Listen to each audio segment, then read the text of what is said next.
We are on? Yes, we are. Good night. How are you? Okay. I'm trying to look for us, but I can't find us yet. And I haven't seen the rest of the group. Oh God, I'm seeing everything else. We're on Facebook. I believe we're on YouTube. Oh, you could hear me now? Yes, I'm hearing you. And I'm loving that background. Woohoo! Oh.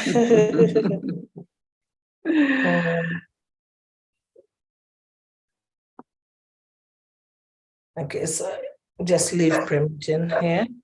And I'm making up a kind of makeshift office right here. Until I get back to my own space where my office is well done and make up. But well, for now, I just got to deal with what I have and feel very comfortable and gorgeous in it. Oh, yeah. Hallelujah. So, how was your day? Oh, God, busy, busy, busy. Busy. My day is always busy day, Helen. We might have to find a way to keep you here for what, another month? Page. I just opened the iPad. Somebody tell me I need to refresh my page. I just opened the iPad. Okay. Can we keep you here for another month? No. You can always ask the other half to come down for an extra month, eh? My legs hurt. My ankle is swollen. Mosquito and sandfly, they just did That's true. That's right true. around my ankle.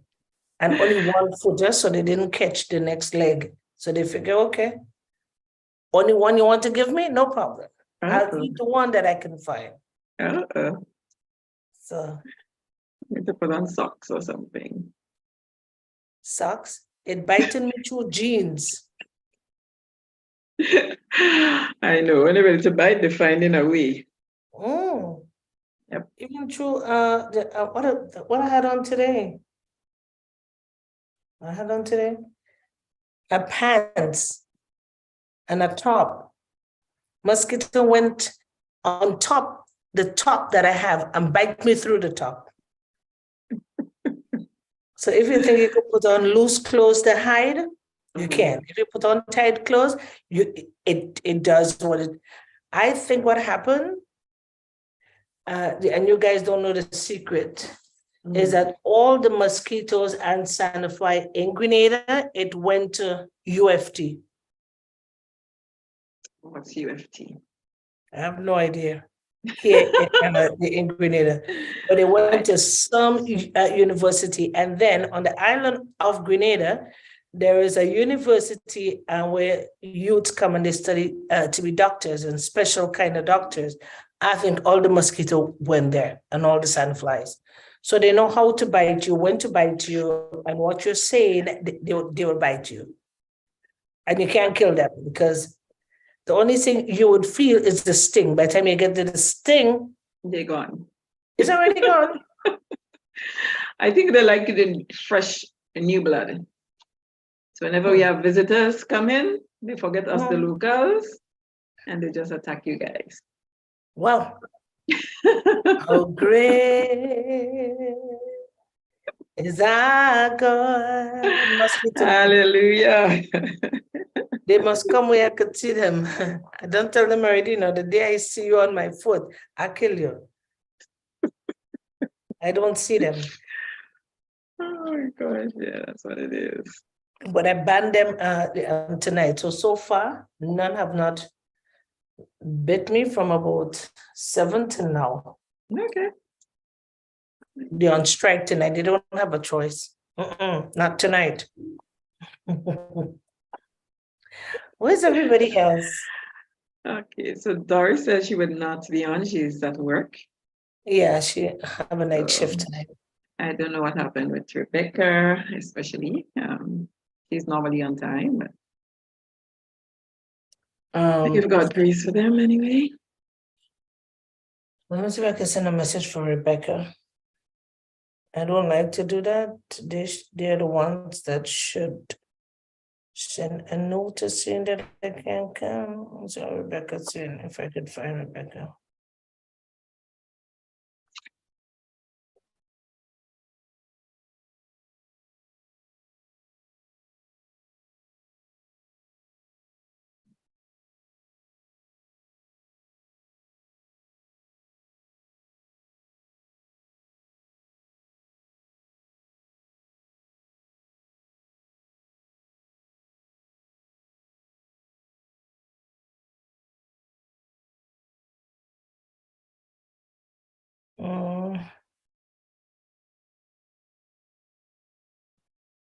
Okay, someone for Veronica. Hopefully she got it. Let me see, Rebecca. I'll call her. It's faster to call Rebecca than for her to put things that she did not get a message.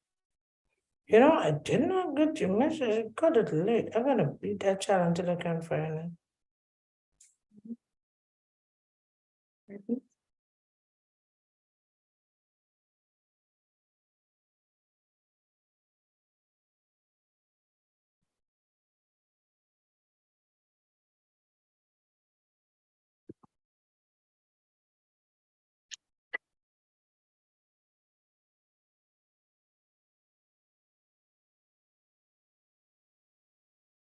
We both could just start because tonight the floor is yours.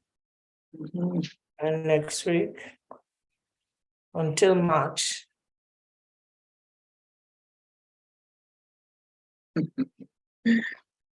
Well, actually, you know, I've been, you know, making some jottings of a couple of topics for a while now.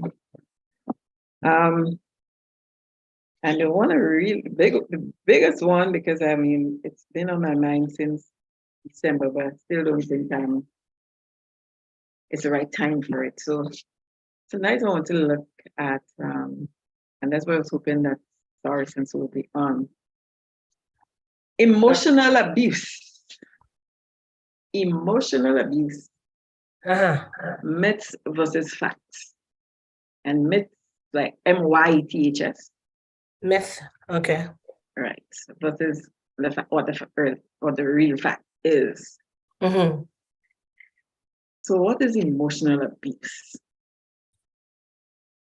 It says emotional abuse occurs when a person uses tactics to maintain power and or control over another person. Yeah. And I mean, a lot of us been through emotional abuse. I mean, I could think of when I was a little girl, of course I couldn't talk back to the adults. That would make it even worse, right? We will frame those words on psychological. Because the psych side of things is where they do it in an emotional way, but they use what yeah, you can name it both. Depends on the person that they're doing it to. So let's go. Yeah, go ahead. Well, I mean, that's how it's and we tend to say that it could be more emotional abuse, could be more devastating than physical abuse. No, because like you say, you know, you might get licks, even though you get bruises, whatever, they cure, they heal. But in the mind, whew, like it never seemed to go away. And I'll tell you why I say that. I remember being in a position where, as an adult, 50 plus, and for a period of time, probably almost 2 years, I was going through what I consider to be emotional abuse. And I felt like a 6-year-old. Why? That's when I first became conscious of what I was going through as a kid. And I felt exactly, and it dawned on me one day, I'm like, hold on, this person is making me feel exactly like I felt when I was a kid. I felt like low down to the ground. And I realized I was letting that person, the things that person was saying, given the impression that they were coaching me, I was not coaching, to make me feel that way, low confidence, just abused, totally abused. But linking it back to when I was 6 years old and coming up and getting that kind of, things being said to me, I was like, wow, that never goes away. That feeling in the mind never goes away. I've learned to deal with it. God has helped me through all the years, but let something just happen in that, area, and everything would replay in my head again. Wow. So you overcome it partially and not the trauma, because the trauma is still there. I feel I overcome the trauma, but it's a memory that never goes away. Yeah. Because I could talk about it, I could smile about it, you know what I mean? A few years ago when it started happening again, I realized, oh my gosh, I was not over it. It was just like a lid was put on it, but since then I think, just if somebody just come and tell me now that they're abused, it's like, all the memory is there. Oh, wow. You don't ever forget. You don't ever forget. So it's a mind thing, but it takes quite a bit to overcome. So I could say the physical thing, the bruises might go, the pain would stop at some point. Give me a second and put on the fan. I'm hot. Sure. Doesn't matter what I do. I think it's old age. Give me a second. I had to put on my fan too, don't worry. even though it's cooler. Oh.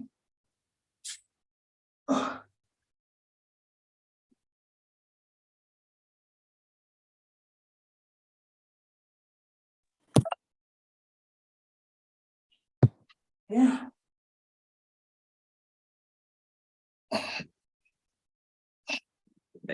Okay. Yeah. Makeshift office.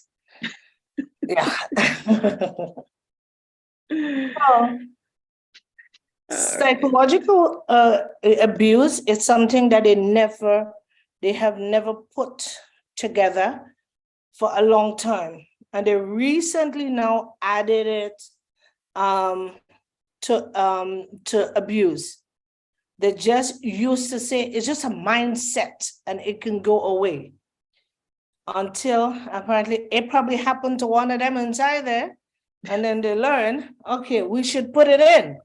So, but a lot of people, especially if you're married to a narcissist, whether it's a man or woman, they will take their wrong and protrude it on you to make you feel bad, as though you do something wrong. And it's now like they're coming out with words like narcissist. And it's so sad that the Bible have already put it in there in 2 Timothy. And it talks about is a man or a woman with a form of godliness. And you find they all over the place now, both gender. I'm just doing it. But a psychological abuse, it's a subtle abuse, but it's more, I'm not putting down physical abuse, but it's worse than anything. It's an abuse that can send you to jail, because when you take, something is going to click, somebody's going to get hurt. It's a situation that can cause someone to take their life. They just get to the place where they're so sick and tired of being sick and tired, so they overdose and they kill themselves, suicide.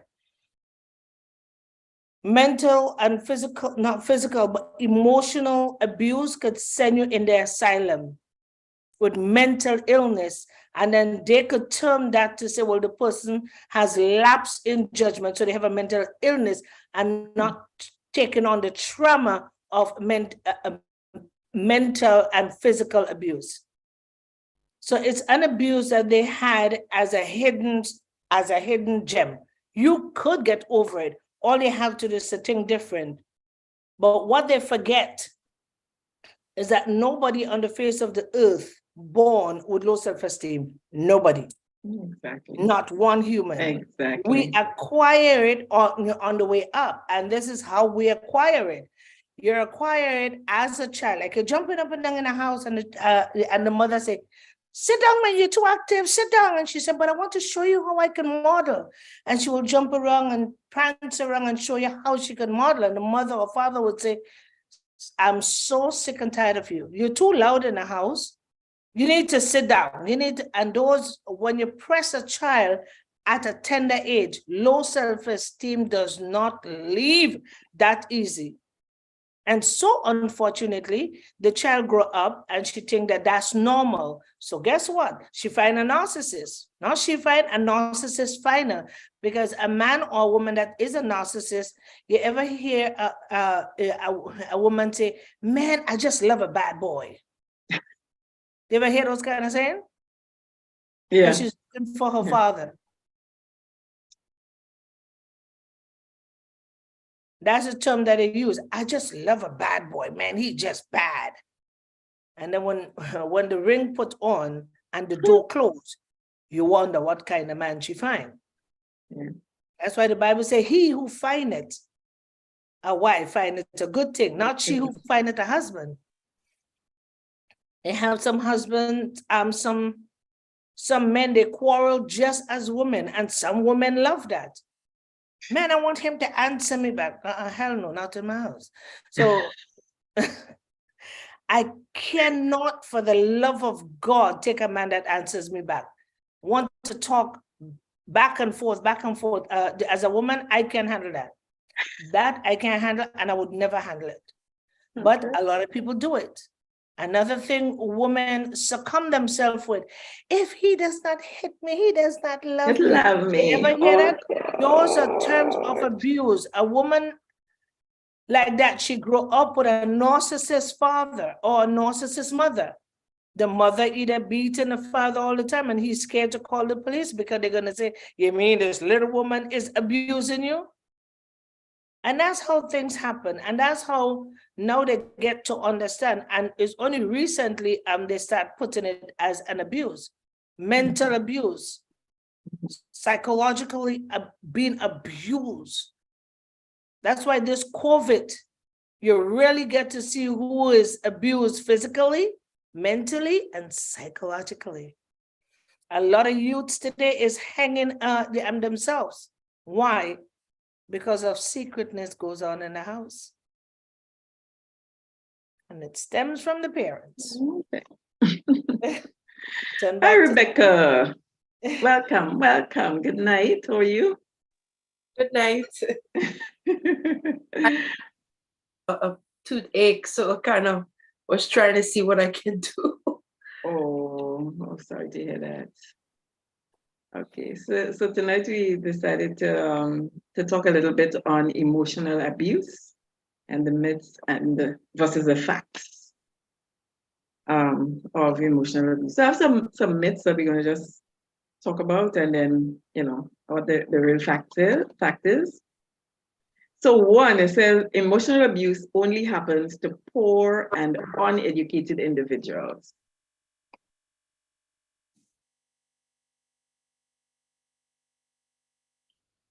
No, so that.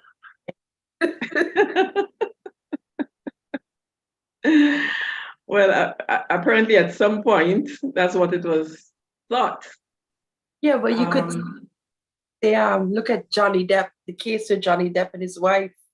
As a rich, very high, A-level celebrity, and so abuses all over that. I don't know where they get that from. So it don't matter whoever it is. It says it affects men and women from any culture, religion, educational or financial background, and at any age. like I was saying to Tex, I mean, I remember just, being a little girl, and probably just around 6, 7 is when you start to understand, that the things that's been said to me is not right, and I felt the effect of those words being said to me way back then, so it can happen to anyone. So if we think it's only poor and uneducated, maybe it's seen more openly in those areas. And I'm saying that because the people that are more prestigious in society, whatever, they're gonna hide it. It happened behind closed doors, like Tex said, one day it may just come out. Who knows? Maybe a servant bring it out, or maybe that woman or man can't take it anymore and just maybe go to the police or something, and it come out that way. But a lot of times they hide it more than the poor and vulnerable, persons. So I guess that's where that myth came from. But it's so changing in the rich and the famous. It is like they don't care anymore. It's in the right. they don't really. You can see it like with Johnny Depp, and oh my gosh, it was captured on video how he just aggressively just would throw things, and then she would be fighting back, and I was like, wow. Yeah. Look at Prince Philip.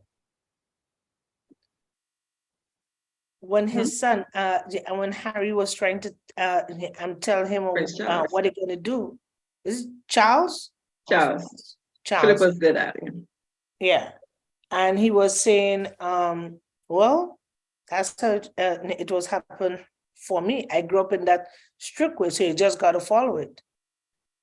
So he was also being mentally abused. Mm-hmm. And Harry, he didn't do anything about it. And Harry's not going to take it. He's going to talk out. Thank God he's an extrovert. Yeah. The other one just taking the blows under his belt. He ain't saying one word. Yeah, but that's it. But that is it. The younger people today are not taking it like we did, Mm-hmm. I mean, your mom says shut up and you would shut up. Today, they're not going to shut up. You can't even tell them shut up. I mean, they open up even more. Now they want to know why about everything. Why? Yeah.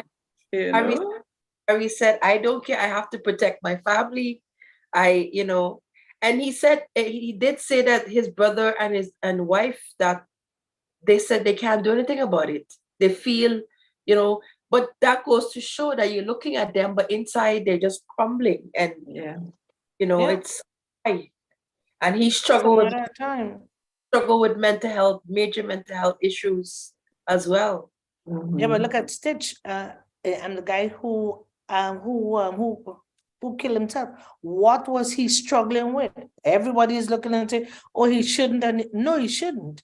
But what was he struggling with? Nobody knows.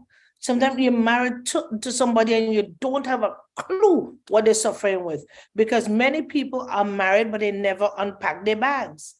They tell you what the surface, what you need to know, and what you don't need, you just keep it inside. Yeah. That's why I often say men hurt twice more than ladies. A woman will go to her friend, listen, girl, there's this situation, man, my husband, my children, girl, I can't. A man, let me see the next person that I can sleep with. Oh, suck it up. Yeah. I'm a man, I'm strong. I don't know. But men was abused as boys since they're small. The girls, they will tell you, when you grow up, you're going to be this mother, you're going to have children, you're going to be so beautiful. And the guys, why are you crying? I stubbed my toe.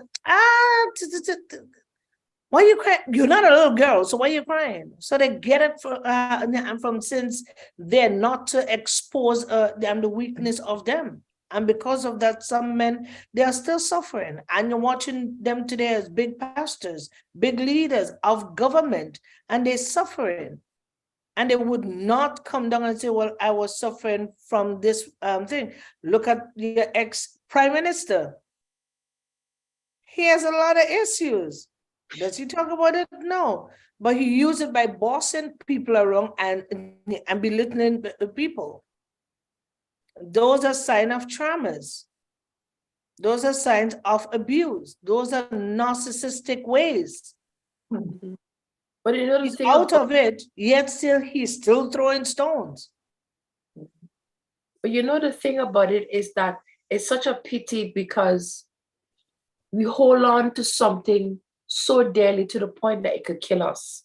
And we wonder why is it that in the 21st century that we can't be able to really be vulnerable and just tell somebody I'm struggling. Like why how that it comes to the point that we want to kill ourselves or it's too much that we can't say, listen, I'm really, it's like a baby. A baby cries. The minute they fall, they will tell you. But something about us we hold on to it. I think of Robert Williams. I could never. That's something that would bother me till fire. Yeah. till the day I die, because this is a man who brought laughter and humor, and then he inside was dying. It's like it's sad. And your celebrity, isn't there somebody you could talk to? And it tells you it don't matter how rich you are or poor you are, we're all in the same boat. Yeah. But if you watch the movie Miss Delphire, he really showed out there how he was suffering, and people did not even watch it. People did not even take a clue that the man was suffering. I enjoyed that movie, but I never saw him. I never saw it as him suffering in it. Yeah, when he wanted the children, the lengths he go to be a father for the children by dressing in a woman costume. He showed how vulnerable he was, how weak he was. He couldn't do it without the children. If you go back and watch it, you're going to see the pain there. I didn't really see it. No, me, I just enjoyed the laughter. That's why I watched but it even, to understand but what even it's I knew someone that I went to school with. We did Form 6 together, right? He was always jovial, a comedian, or he actually performed in plays, local plays and stuff. And when I heard that he took his life, I was like, who? You're sure? Is that the same person? You know what I mean? I just could not believe it. I mean, for someone that you know what I mean? I mean, once we left school, we had different paths, but still, just knowing that person. I remember I used to kick to him and say, I could never marry somebody like you. Everything is a joke, And there it was with a family, left a family, a young family behind. So, we just don't know. Another myth is some people deserve to be abused. No one deserves that. No one deserves that. And And the only person that would think like that is the abuser themselves, right?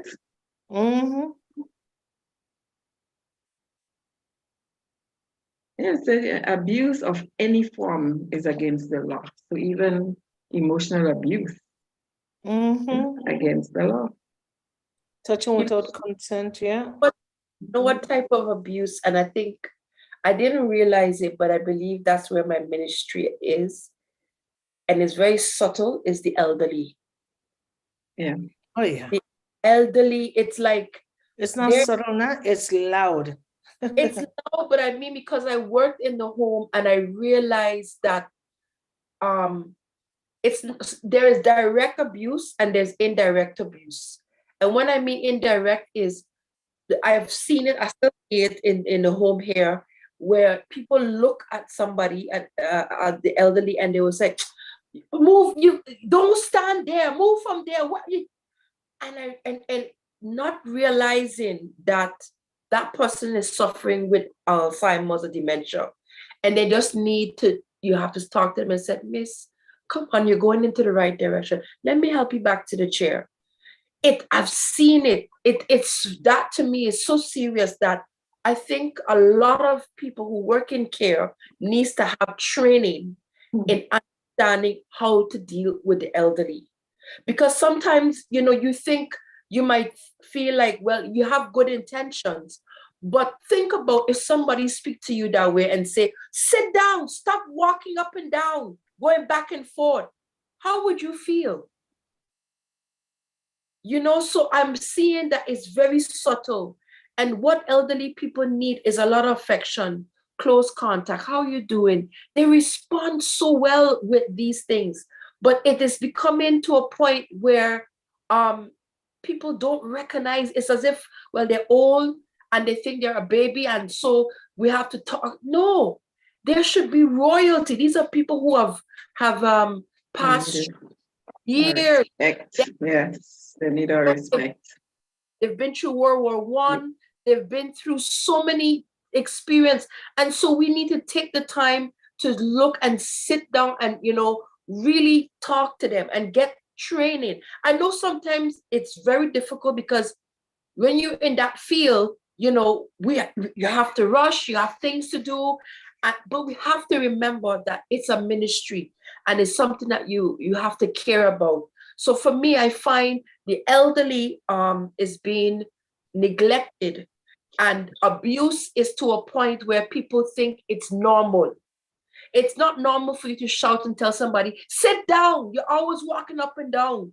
You know, they don't understand that you have to have a different way and approach of dealing with the elderly, you know, showing them a little bit more affection.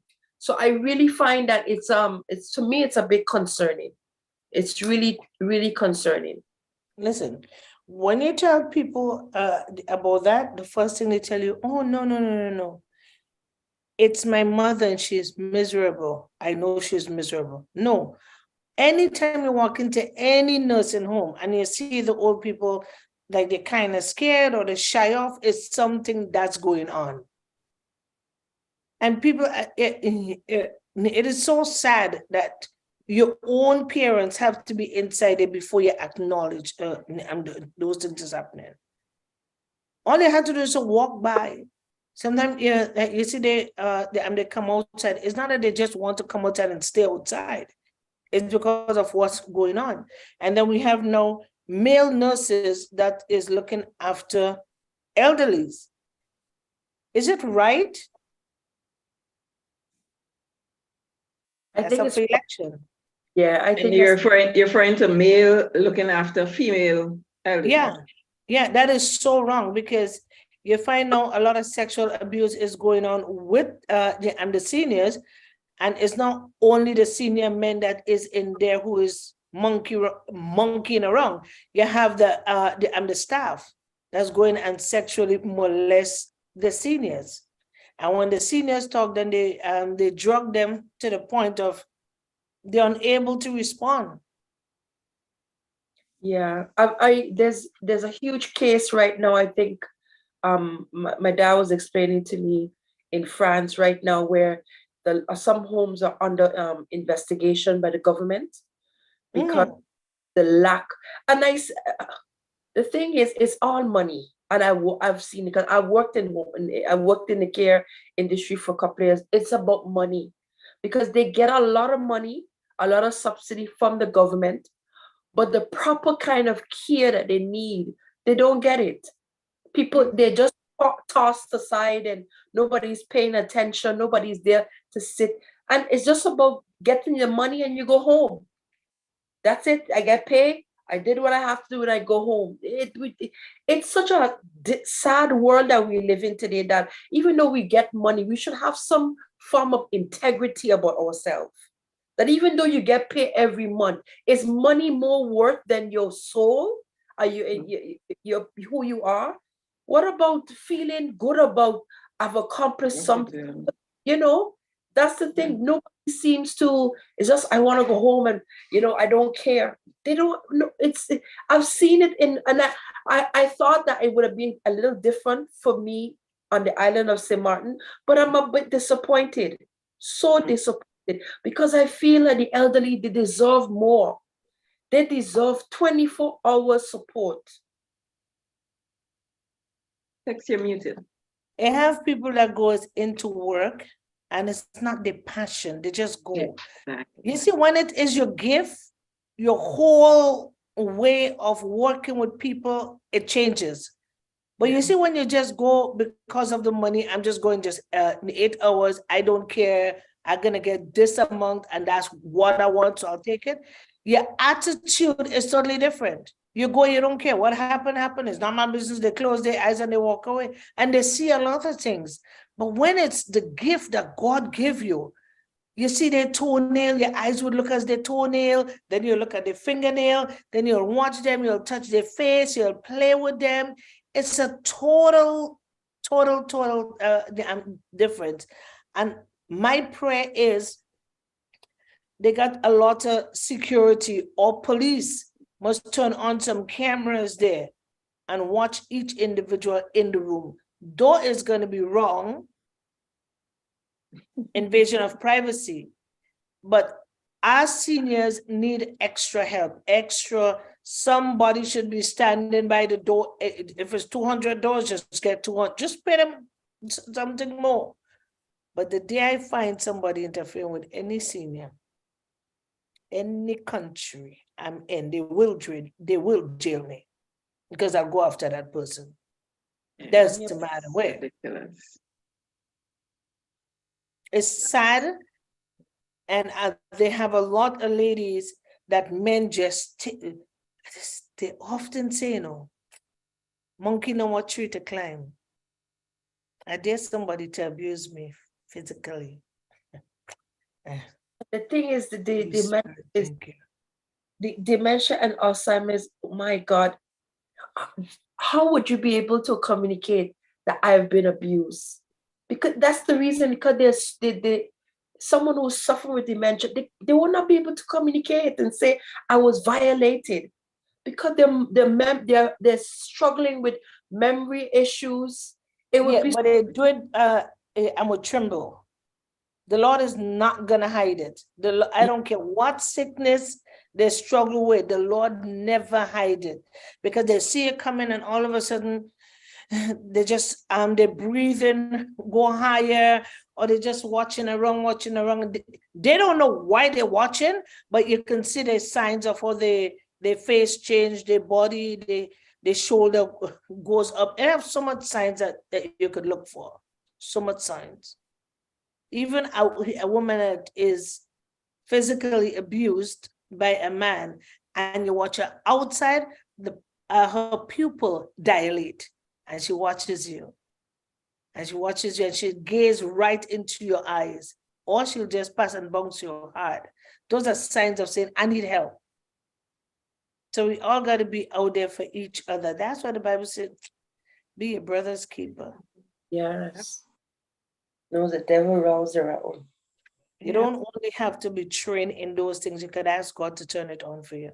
That's where the gift of discernment come in. Mm. You can pick up a lot of things without getting training. I have. And so do you. You can pick it up too. Good. Well, text touched on this one a little bit earlier. Men cannot be abused. Mm. Men could be abused. The bit is that men cannot be abused. But Men could be abused. Yeah, both men and women. The difference is when men get abused, if it is not physical, it's just mentally, they does not talk. And one day they slap the table and that will send them out of the house for more than a year, sometimes 2-3 years. They have no power. That's the honest reason why. And in Canada, there is so much shelters for men, but because of the ego, they just call Johnny across the street. Hey, Johnny, man, things hard, man. And Johnny say, hey, the wife. You say, man, I told you was not to marry her a long time. Just come and drink some beer. There's nothing, and you find men that is up in the age, especially past 50 years. And you see, they just start to go out. They just start to go woman after woman after woman after woman. It's not sex they want. They're just trying to quench that pain that they struggle with. Or sometimes it's not what the wife do, it's what they struggle for from childhood. And they don't tell anybody. Mm. Yeah, that's it. Women more often will report abuse, not men, unfortunately. The next one is victims like being abused. That's why they stay in the abusive relationship. Hello, we do know some. We don't know that some do. Those Yes, are the women that says, women. if he doesn't hit me, he don't love me. Yeah. That woman come from an abusive home with an abusive mother and no fathers in the home. And she just joined with Tom, Dick, and Harry. Anybody that love her, she get pregnant, she has children. He mentally, physically abuse her and go. And she's just, I love the bad boy. Just something in me, just love the bad boys. Oh yeah, something in you is possessed. It would make sense somebody would respond that way, given that that's the world they brought up in. If Yeah. you be, then it's like, okay, this is part of life. This is the way it's supposed to be. Yeah, because they see the mother and the mother and go through. That's why I says, was this morning speaking about the same thing?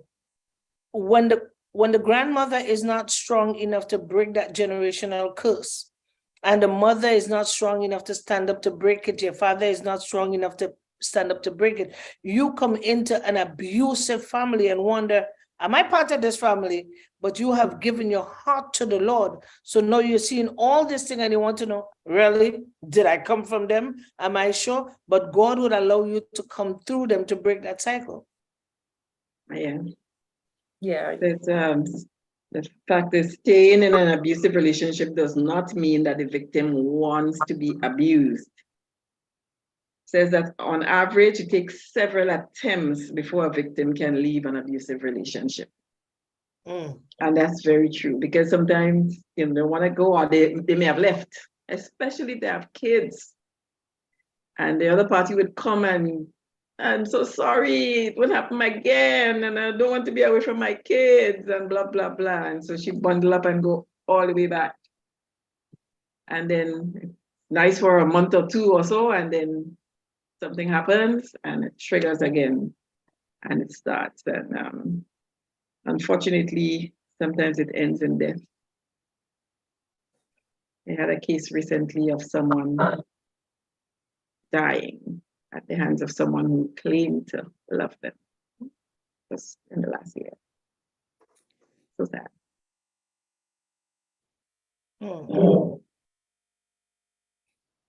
This one, I don't know. Everyone knows when they are being emotionally abused. That's the myth. Everyone knows when they are being emotionally abused. Okay. Yeah. Yeah, you know? Okay, so let's go back to the one with and before that about the abuse and the leaving home. In us, there is two big machines that we have to talk about. Sometimes you get to the point where your head say, I'm done, just let's go. Let's go. That's your head talking. Your heart is saying, I don't want to go, I want to stay, I'm still in love, I want to stay. But your head can't take it no more. And that woman will run and use her head. And she get out there and the heart still wants it. That's what I tell people. When your heart let go, your head is ready. If your heart does not let go, you're going to come back, you'll get acid in your face, you'll get death.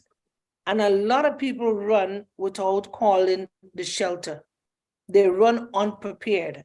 So they bundle the children and they run, and they don't know that the shelter don't have space. Guess what? They have to go back to this man. In Canada, we have 411, we have 211.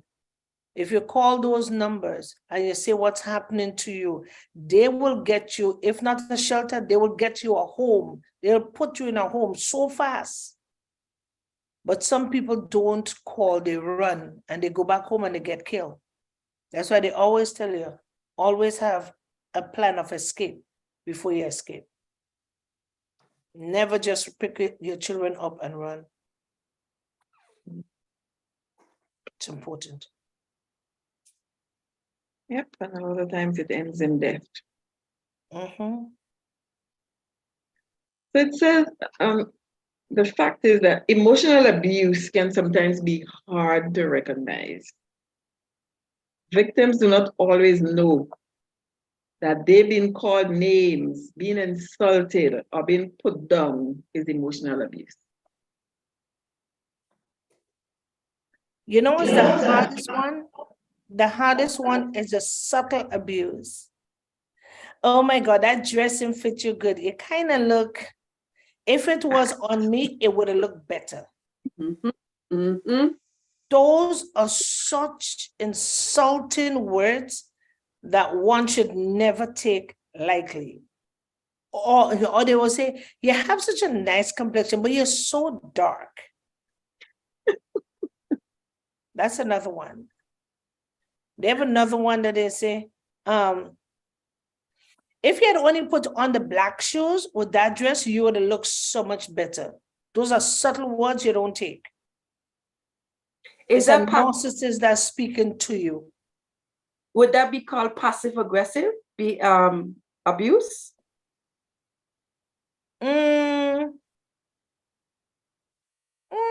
Sort of. But it's a subtle abuse. Mhm. Mhm. Oh, you have on the red lipstick. I like the color red, but it makes you look not too good, so take it off. If you want to tell me take it off, just say take it off. You don't have to go through that stress. And those are subtle abuse that people does not, they say, well, okay, sorry. Hell no. I mean, sorry, I'm on live. Ain't nobody gonna treat me like that. If you had mine, there was no need to tan to want it. You know, I never realized that until when I went to Canada and I was going to school. And it's the first time I experienced, I don't know if you could call it racism or sexism, where my professor said to me, your grades are very low in English, you know. Do you think McGill is for you? I don't think this university is for you. Yeah. Oh, that's come, let me show you. Yes. And at that time, that was my first time experiencing, I don't know if it was institutional racism, first time. And I did tell my department professor, because she was in charge of the time that I with what I had studied, and she said, "Are you sure?" And then there was another white girl who experienced the same thing, but he said to her, "Do you think women should be studying English literature?" You know, and she revealed to me that she thinks he's sexist, he doesn't like women. So both of us went to, you know, the department and we explained, but I guess nothing was really done. They needed proof, and because he has tenure, he's there, there's nothing. And of course the girl, for me, you know, this African, I mean, a Caribbean girl coming to Canada, I was like, you know, she was like, that's unacceptable. You have to do something about it. You know, she was going on.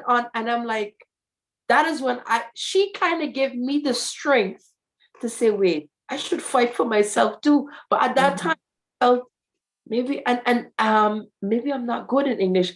And it affected me for a very long time because I felt I didn't belong. I felt maybe I shouldn't be studying, you know, majoring in English literature. And because of that, I changed into a minor because of the words he says. And I have to say, sometimes a little bit, it still affects me at times because it was so embarrassing and it was so harsh. And that was my first experience going to, university, hearing something like that. But something in me clicked, said, this is a song, right? I feel demeaned, I feel put down, but at the same time, I'm questioning, maybe he's right.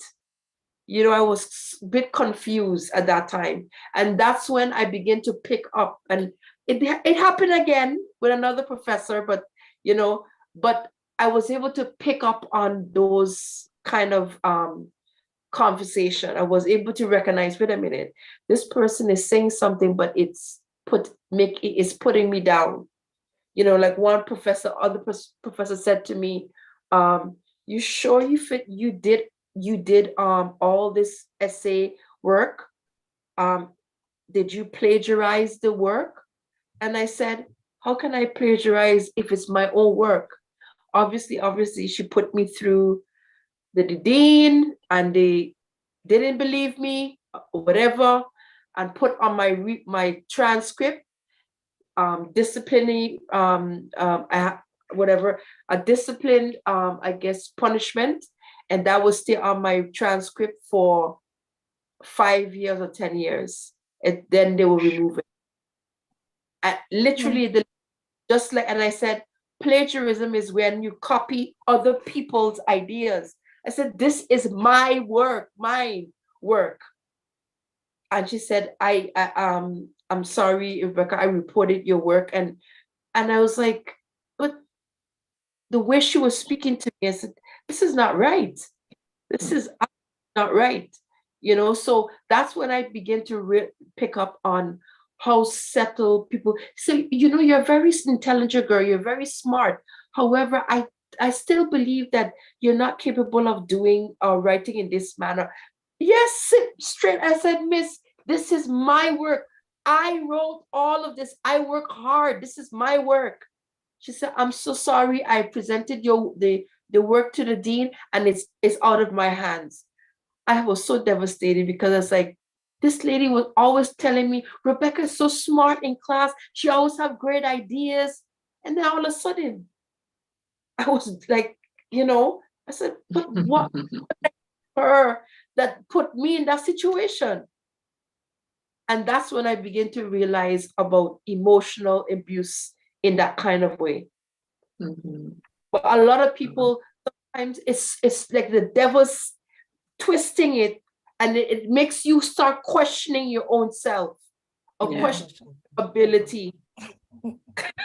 Yeah, it's very. I went to the bank today just to see how things going to update, whatever. So I was number 834 or 843, and I met one person there. So in probably a space of 30 to 20 minutes, 20 to 30 minutes, about 9-10 people came. And they coming out from the back, and they call in one. And then one guy coming in says, oh no, I need to see you. So he's talking to the lady. She called all 4 of them in, and the number is not moving, but she just calling people in. I sit there with myself. I said, you're going to pass in front of me, just like that. So another 2 people came in, and I don't know what happened. So she called them in. I said, excuse me, my number is 843. She says, yeah, you just got to wait. I says, sure. I said, and I didn't say anything. The other one passed. I says, is your manager around? She said, miss, you just got to wait. I said, sure, no problem. The bank closes at 2. I'm inside already. So staff meeting will take place in 2 seconds. I don't have no problem. So one guy passed and says, could you imagine that the time does not even go by? He said, miss, I'm sorry, but you just got to wait your turn. When 2:15, guess who became the premier of the bank? Me. I stood up. I said, I've been here since 1:35. And it seems to me you underestimate who I am. I see a whole group of people come in, and you take them in. And then I see a whole set come. She says, oh my God, here's a. I says, listen to me. Each and every one of you guys, 7 of you guys, came out of your office and you was on your cell phone talking about celebration of independence. Each one of you guys. I sit here and I listen each person conversation. I wasn't ready to talk, but I'm ready now. Well, miss, can we help you? I said, no, you're going to wait until I finish. When I finish, I will ask you for help. So I have probably about 8 of them just sitting there watching me. I said, and I watch each and every one of you guys. When you finish with your client, you go on the phone, especially you that are talking to me. And you're talking about the show, what is going on, and you already bought 2 dresses. I didn't buy none yet. And I come to ask you about my business and you talking about how much clothes you buy. I said, this is a bank, right? You dress very professional, and that's nice. You must talk the way you dress. This is not, your conference home in your house. After work, you could talk about the dress and which party that you go into. That's your business. It have nothing to do with me. I come here just to find out one question, just one question I want to ask. And everybody is dressing up and talking about who is playing hula hoop or not. I'm not interested. So I thank God the bank is closed, so I can get your attention now. Then the other person said, Miss, I said, no, she's not coming. I need all 7 of them here to help me. Everyone is going to help me. One is going to do one thing, the other one is going to do another thing. Guess what? And we would all learn how to treat people in this country. I didn't come here for your personal talk. I come to do business. Then they said they're sorry. I said, oh, because the 2 ladies was white.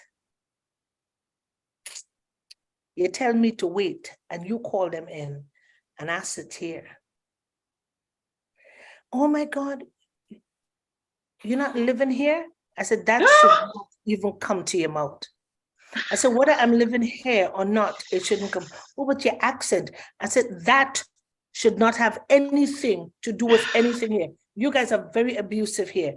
And if it's by color, my dear, you would sit in Grenada and walk for the rest of your life. Because if you bring that same attitude outside when I am going, it's not going to last you for a long time. One day and you're out the next day.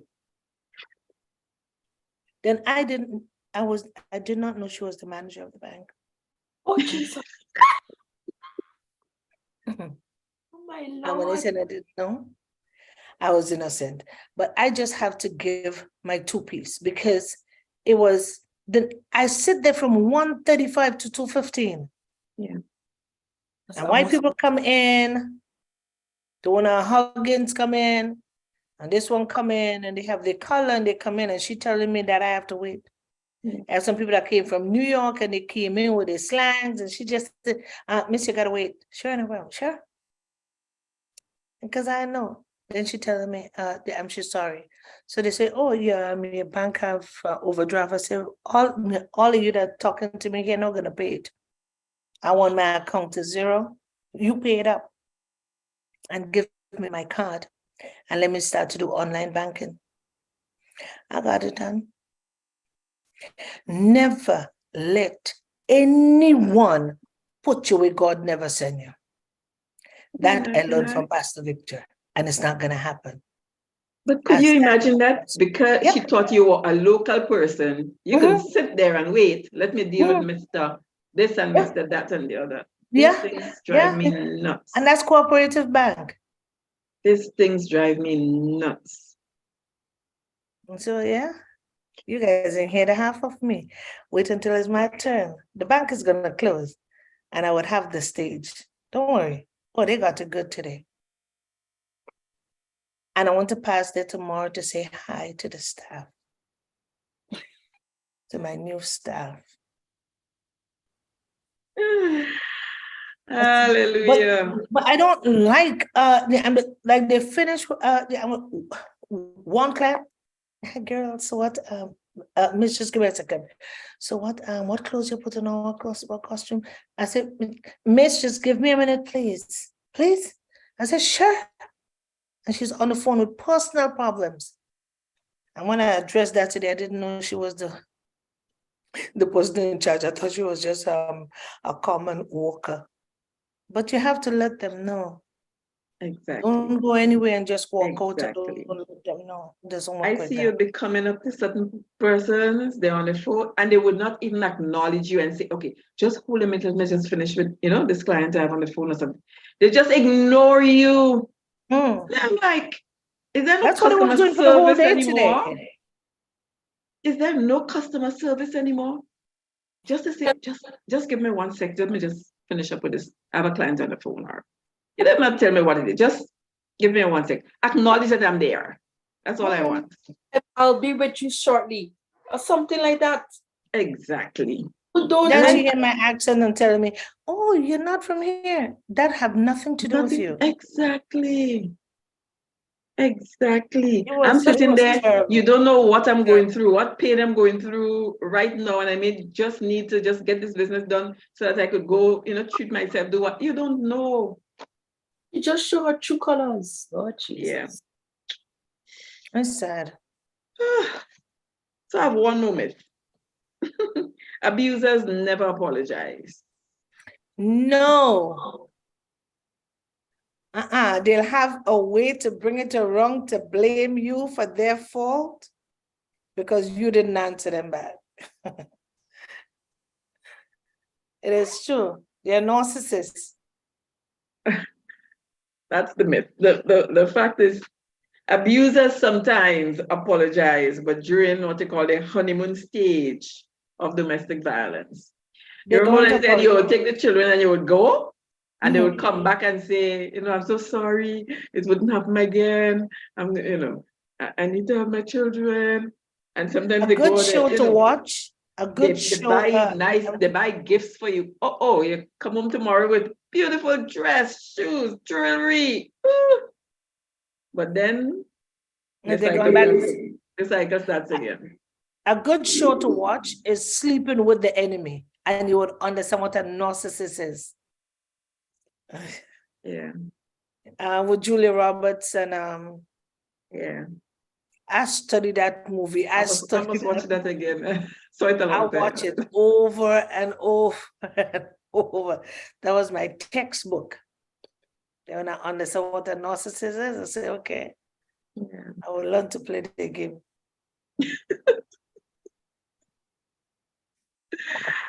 Yep. So there's some signs of emotional I wonder if abuse. John is there tonight, if I can People, get him if on. you're listening, yes, I hope he could come on. So we have some people here. Kent Augustus says Grenada is inside. So I guess Kent is listening to us. I don't know if it's the first time. And said some women is the same. Yes, Kent, we're saying that both men and women Where's are Kent? abused or are abusers. Believe that. Okay, let me go find Kent. Veronica, she did not come on, but she said you can learn from these examples. It's always good to check on our loved ones weekly. Oh, that was talking about the elderly. And find someone to talk about your life issues. Don't keep it inside. Okay, well, you guys are seeing that because the last time I look at the show, it's not even there.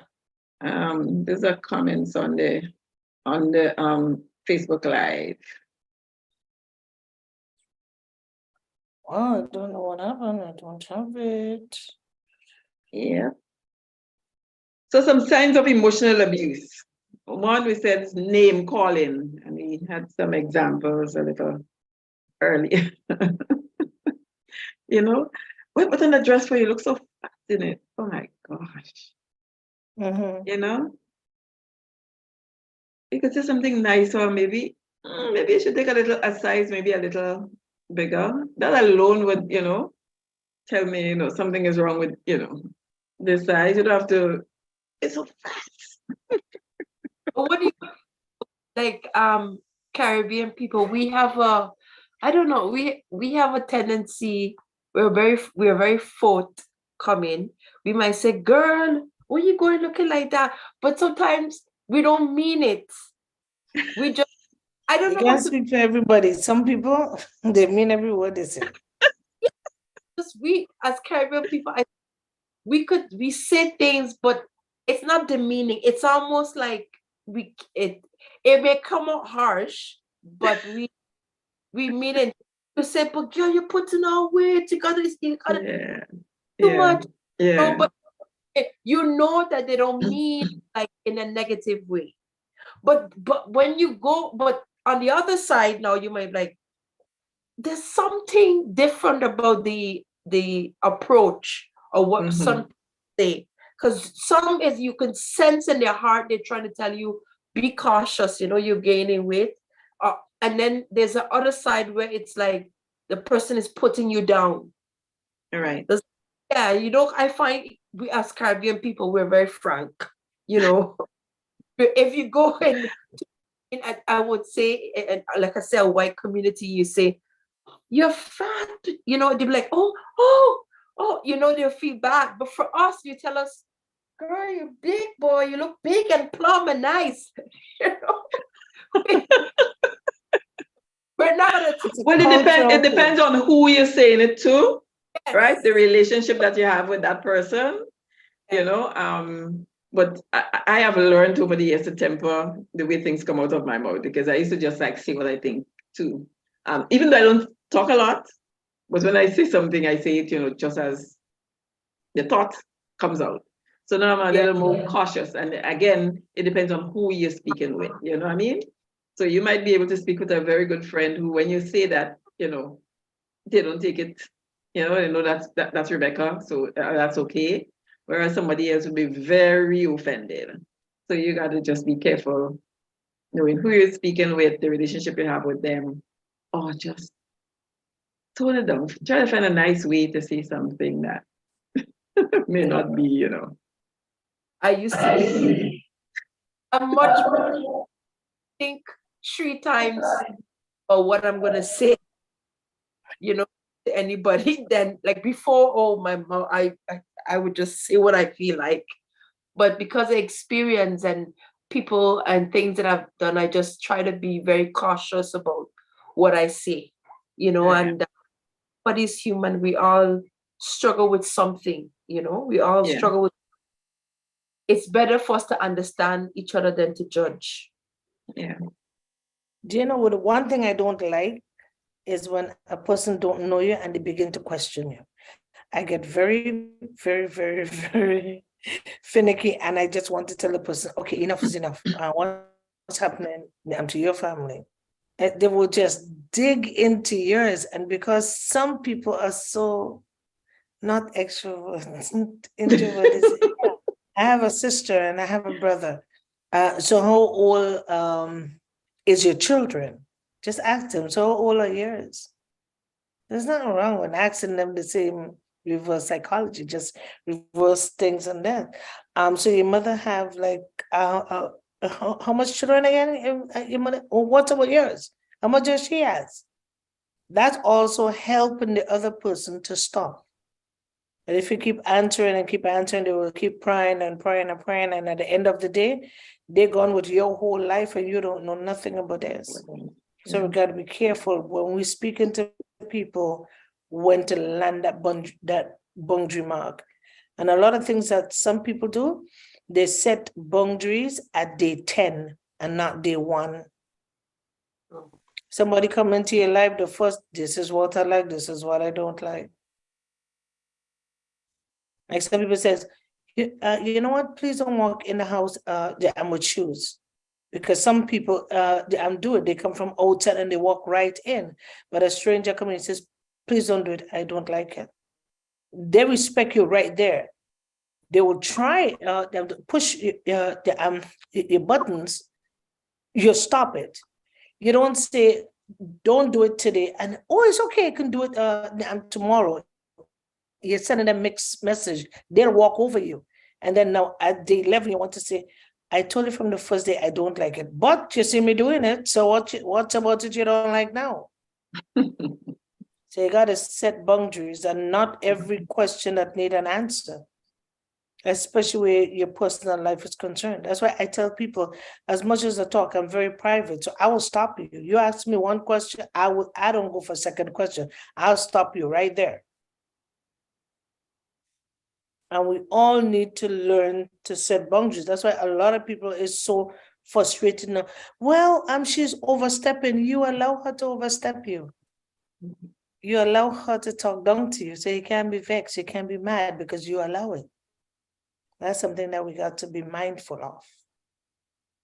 And that goes right there in the name calling, because if from the day you called me a certain name, I said, listen, I don't like this. I would not be calling you any name, so you just don't call me any names right there.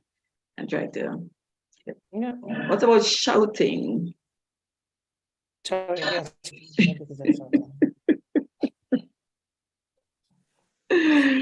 I plead the fifth on that one. I think You know, when even back to name calling, you're so stupid. That's name calling, you know. Yep, it is. Try Yeah. me. Say that nonsense. Yeah. that's Yeah. one do not subscribe to at all. I wouldn't subscribe because I'm defiling myself when I call somebody stupid. Public embarrassment. Ooh la la. It never play itself and it will never play itself because I got time. I got a whole day with you. I will cancel everything that I have doing and I will wait for you patiently. I will teach you. I wouldn't yell at you, but I'll get your time and I'll put you sit down and we'll talk. Good 5 hours. I have all day to waste. Yeah, some people just love, you know, when their friends out there to just like talk down to you and tell you off in front of their friends. So That's ghostlighting. A lot of narcissists do that. Yeah. Look at you. You can't even put something together. No, the reason why I can't put it together is because you're standing watching me. How about that one? You think elderly people can be narcissists? Well, I think I want to say for sure, 100%, when you get to the age of wisdom, the attitude changes, even though there is still, but they kind of simmer down a bit. So they are, but they kind of simmer down. They're not as brass as they were younger. So I don't know if John is a narcissist. John, are you a narcissist? Hold on. Canadian. You're what? I'm Canadian? How are you doing? I love you. I just want to tell you how much I love you. Yeah. And keep up the good work, yeah? Yeah. And does he also have a Grenadian background there? Yeah. Man, you guys, architects, I need my background changed, okay? I was doing great. I just feel like doing great at an Independence night with Tex. So we all agree in the same space. It's a great thing, you know, from the January to March. Oh, yeah. March, because you have March 13 coming up after Independence. So you have to go the floor right across. You know? I mean, I love how our streets are just decorated with all the buntings. Oh, yeah. Stuff. Yeah, I just want to take some pictures of that. Yeah. St. Andrews was doing some, what do I call it? Just St. George's look really good. So, John, we're talking about signs of emotional abuse. So I'm just listing some as I have them here. Good, are we listening? Blaming others for their problems. Yeah. A lot of that happens all the time. People, you know what I found out? I find a lot of people want to ease off on other people by passing the buck, you know? Yeah. They don't want to take personal responsibility for the inconsistencies and the, you know, all of the mismanagement of self and time and everything. They pile it up to somebody else. And they could be so belittling to other people when they just take the shit out of themselves. They treat on somebody else, you know? Quite often you find a lot of people in management does it a lot. I think the corporate world have come to understand that, and it's not the players, it's the managers that have to go, you know, because people always be there working, they're following what you're doing, and if you don't put new structures in place, it will function the way you set the standard, right? So I think a lot of managers who belittle people and do all kind of stuff, I see a lot of stuff play out. Quite often I pretend I don't see them, but I listen and I hear and I see a lot of stuff playing out, and I see managers who get demoted, those who are in between the demotion and the upper management, they have been caught mismanaging people. You know, they've been caught talking down to people instead of lifting people's spirit up. Exactly. And I've seen it a lot of times, but it's not in my place to go and change anybody. I just let it be, and you would know that people who are managers necessarily they're not good managers. They might have been good at accounting. They might have been the best in accounting, but they're not a good manager of people. And people are placed in position that they're not equipped to handle. And then they become narcissists. They become bold-faced, brass, and stupid, and they try to run things. And because of don't just call somebody a name. So don't just call somebody stupid. I'm just saying that I love you. Okay, you have a shell, a conch shell, blow it on my change. Blow your conch shell, you're greater. No, I don't have one. Go by your shell and listen to it, she might say something to you about me. However, the fear one is there are people who are displaced in corporations. It might be a very good mechanic. And because you're doing well as a mechanic, some upper person think it's right to give you a management job. No, you are a good mechanic, not a good manager. Right. And your friend, he out of his league. He can't manage people. Some people are very good cooks and not good managers of the restaurant. Just stand in the kitchen, and they communicate, they come in the management role. And Rebecca is good at cashing, she is good at customer service. And you don't know how to function in that role. Rebecca knows better than you. But you feel I'm the boss. What I say goes, you mismanaging Rebecca. Learn from her and grow. But I'm the boss, so I do it my way. And they have no people skills. Father could train people how to cook a good soup, not to manage people, just stay in the kitchen, And they come in and they want to do things their way. And they realize that people are working with them. People morale drop instead of rising. Yeah. If you want to know a man is a good manager in a corporation, don't ask him. Ask the workers around him. Watch how the workers function. I see, listen to something. I see people who work with managers and some people who work with managers. Yeah? I hope you get this. Some people work with managers, some people work with them. They are forced. They don't want to do, but they do it because the level of narcissism that comes out and spew out of these people's mouth and the attitude, people work with them. But there are some people who are just good at dealing with people. They might not be the brightest light in the bulb in the room, but they are good managers. They know how to manage people. And that's when you have people skills, one of the greatest attributes any manager could have. Greatest attribute.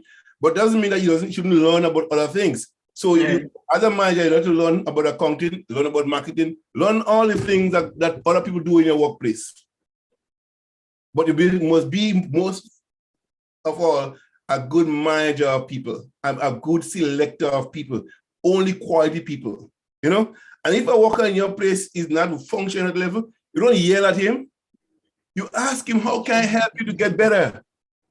So another person will be a very good worker, but they're a poor skill set.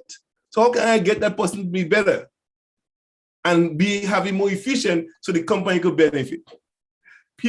Companies have this recycling syndrome that text is not good, you come later, so make it rid of it. Why text coming late every day? What is text for? How can I help text to help me help the company become better? So because of your ill-manneredness, mismanagement self, you're not seeing people, you're seeing work. And when you're just seeing work and not people, you'll be mismanaging. That's right. That's right. You see, so I am exposed to a lot of things every day. I see it. And I say to people all the time, look at the difference. Your yard, right? That you keep. If you mismanage it, people do the same thing with it for you. You keep throwing garbage on it, and you're cutting the lawn, you don't think that people passing, there are no come to throw it, because that's how they see garbage looking. If you cannot well kept, people go pass, they'll touch it up, they'll put it, but then you can't shine and point, everybody's,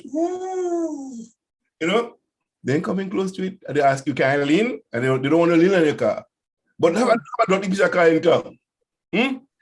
No respect for it. Okay, you don't show no respect for your vehicle. Yeah. So if you don't show respect for your workers, guess what's going to happen? People won't respect you either because you're disrespecting the most valuable element of the company, people. So, Teresa, people have this bad smelling attitude. Yeah. I could smell from a distance.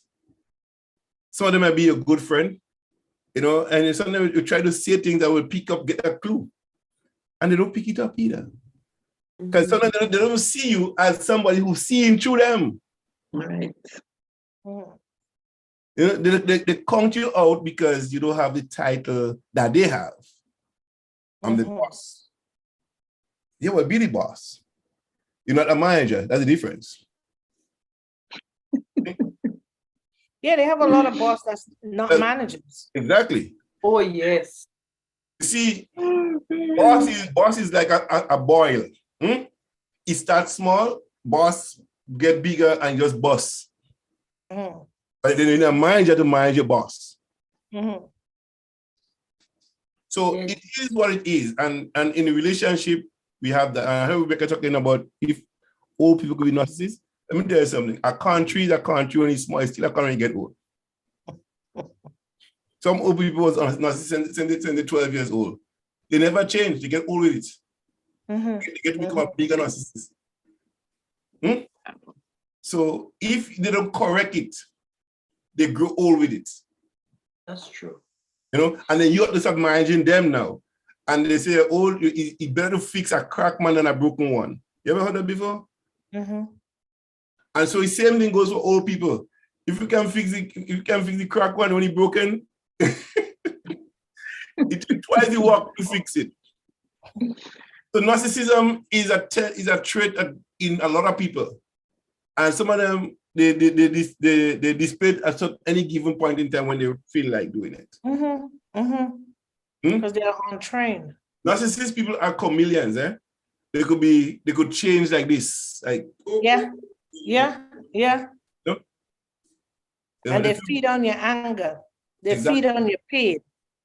Yeah. That's why it's not good to let a narcissist see you cry. They feed on that. Yeah. They are very quiet and silent, wicked abusers. Yeah, They'll and that's they'll say things and then they'll watch you crumble. And then turn and tell you, well, if you could do better, you would have do better. well, you And see, some people under that. and that's what they do because that's the nature. But let somebody check them. Somebody really check them. Yes, you have time that could check some people, but still send the fool for the run, Because a fool rejects correction, you know that? Yes. Yeah. That's what the Bible says. Yeah. And sometimes I watch some people act the part of the fool and just let them go. Because, you try to tell them something, they have an excuse. They don't want to be corrected. That's a thing on narcissist people. And people who are just bosses and not managers. Because a real manager will sit you down and listen to you. We will call and say, John, you know what? I saw you do something the other day. What's going on with you? Is that are you okay? Is everything okay? How can we help you? How can I help you to make this thing better? But the boss will come. What are you doing for? I told you about it twice already. And so now in front of people. Yeah. And quick, you know what they like the pen and paper business, eh? I'll write you up. So they're gonna get you to write you up. This thing of writing people up in workplaces become a thing, a power tool. A power struggle. They want to prove I'm the boss. I can write you up anytime I want. And then they quiet in their house. They're narcissists. Yeah. They can't even talk in their own house, but they come and they walk and they want to display it. Try me, come in front of me and talk like that. Sometimes, people, I don't think people realize, I mean, I know Tex now, I know Teresa, but people see me and I'm kind of quiet. I don't really think. But I'm a abuse me. I'm a powerhouse. You don't want to turn the key on with me because I could really get on the other side. So I play cool. You could? Yeah. Well, I better watch my steps from tonight. I I gotta have a new boss. So, no, I could be, I allow people to go along. I just, oh wow. Oh, you gotta teach me that trick. let's let it go. Yeah, I let things go. Because for me, I don't want to be burdened with stress. You don't want my time. I have too much things to do. I have to do. If I lose this thing, I don't consider you fooling up with me and messing me up. How do JMFM? And Jay is at home, my wife from my home. I have a bigger business to run than going to work. I have to work harder on myself than work on my job. So when I see like a petty thing people make fuss about, I just laugh and I shrug it off and go up in business. Yes, yes. Because what? I don't want to get that infected. See that big ship? You holding 2,000 people on it and more on the boat. Your water and control water. They say water, if water go in the boat, you go sink it. There is control water that come into the boat. The same boat that have a swimming pool on it. If other water get in the boat, you sink it. Yeah. So you have control water and water. Yes. So they don't want the water. You have swimming pool on it, Oh yeah. They have fire in it, but the one on the boat. There is fire. But uncontrolled fire, uncontrolled water could create disaster. Some people as managers, they're out of control. There's some husbands who are out of control. There's some wives out of control. There's some children out of control. But there's one book I know that could fix all of this problem, the Bible. Amen. You see?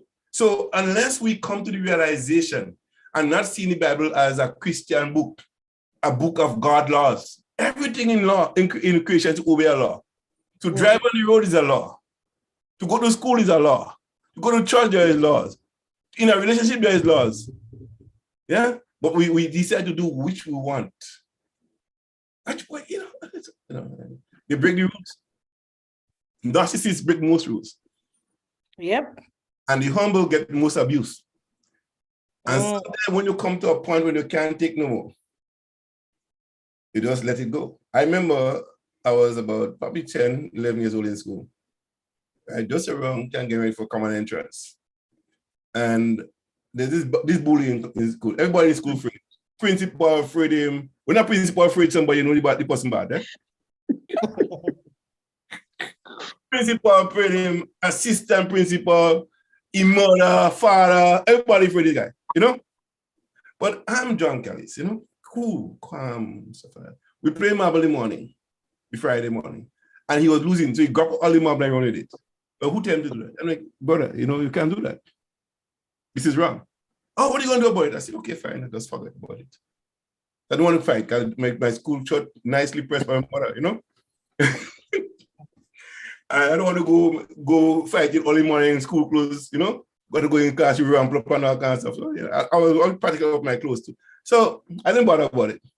Lunchtime, playing. Me and our friend playing hide and seek. I think I got police and thief or something like that. So we were running around the school. And the old church, the big church on top of here, Catholic church? We used to go to school there. The Catholic church in Grenville. Okay. Go to school there. And so I'm running from on the altar, coming down, I'm going out now, and I bung that same partner, the badger and the bully. Both bungs up together. He pushed me, I pushed him back. See what's going on? What's wrong? He pushed again. He pushed him back to our chair. I meet up with the chair. And I pick up the chair. And I beat him. Mercilessly. Seriously to the chair. And when I finish, I see the principal coming. No, I free the principal, he don't free the principal, I run.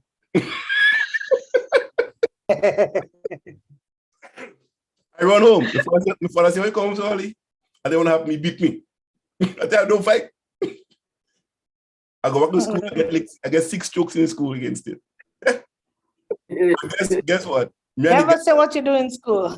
Never say what you do in school. They leave that there. So he ended up with the Dixie biscuit bottle can.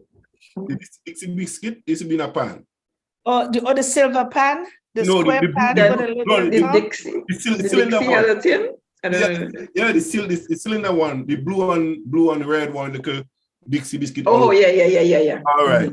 So the schoolhouse, one of the schoolhouse was raffling it the day, right? So I didn't realize that until I dropped the guy the liquid in the chair. All the biscuit. Happy coming to try to be stand for and open out. You know?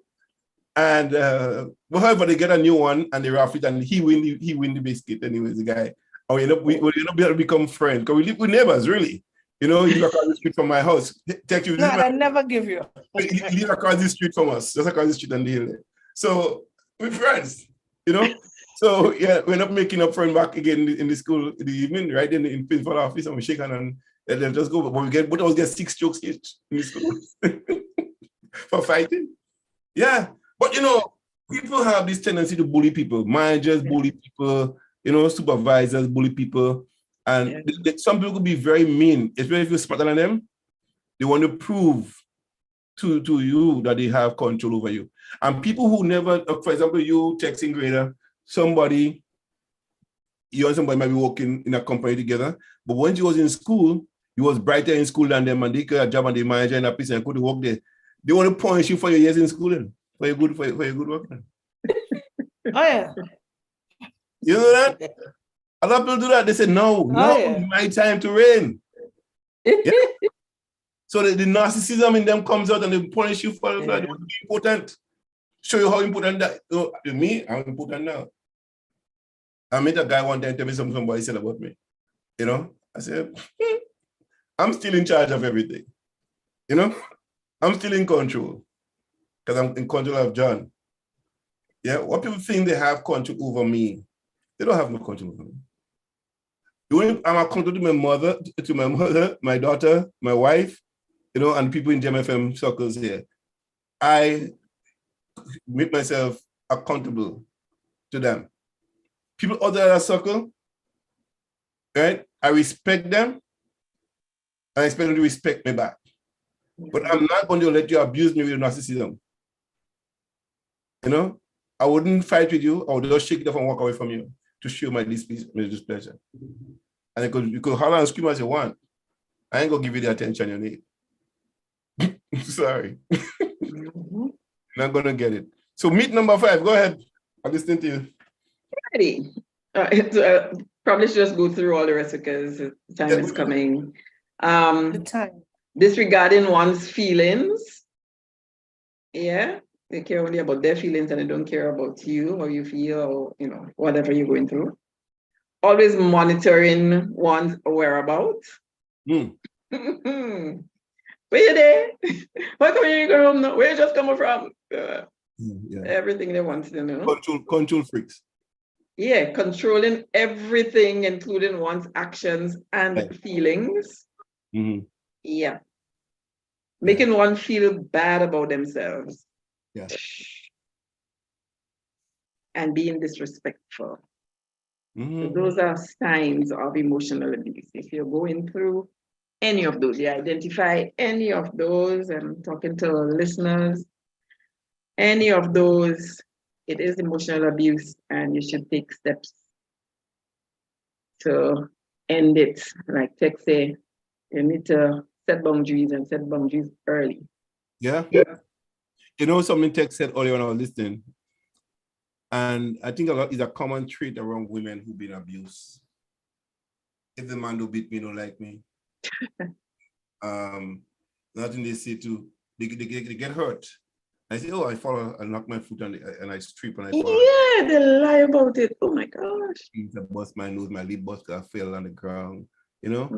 Bounce the door. Yeah, like what? What are you doing there? You know, I think Paul Douglas made he had a short story. He said he met a girl one time, you know, this woman abusing thing, and he met this one, she get abused, she actually eye knocked and thing. He said, what happened to you? You know? He said, I bite myself or something like that. He said, what do that? He said, I climb on a chair. You know? so in essence, she trying to not say she been abused. Yeah. But she's going through it. And I say to people, especially in a workplace, if you know Rebecca was a nice, bubbly person, come to work every day, no glasses on, no shades on, she come to work with shades on, You know, she having extra makeup on to cover up. She's wearing shorts, but not she wearing long sleeves. You know, she don't wearing skirts anymore. Short skirts, she wearing long pants now because there's a controller on the other side of her mind, dictating and abusing her. And she is emotionally scarred and physically scarred. And when you have a combination of those two things, it lowers your self-esteem. And earlier on, her text says so correctly that nobody born with low self-esteem. It's a learned habit. Yep. Learn something that people do. And one thing that is quite often overlooked in our lives is how we react to our children's behavior, our attitude, what we think might be bad, our aspiration of our children. We put them down.